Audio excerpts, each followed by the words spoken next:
आद्यायः सर्ववेदानां ऋग्वेदाय नमो नमः।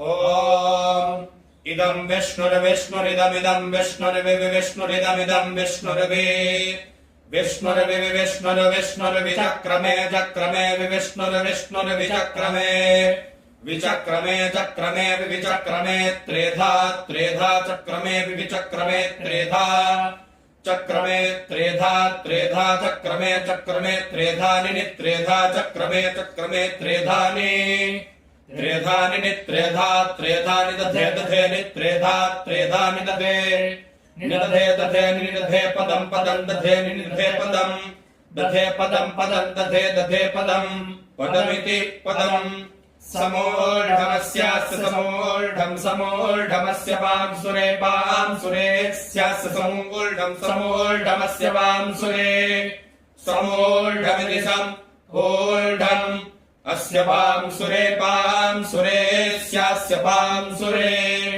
वांसुर इति वांसुरे।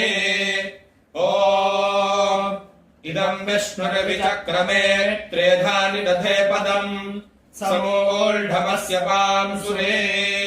ॐ नमो भगवते रुद्राय नमस्ते अस्तु भगवन् विश्वेश्वराय महादेवाय त्र्यम्बकाय त्रिपुरान्तकाय त्रिकाग्निकालाय कालाग्निरुद्राय नीलकण्ठाय मृत्युञ्जयाय सर्वेश्वराय सदाशिवाय श्रीमन्महादेवाय नमः।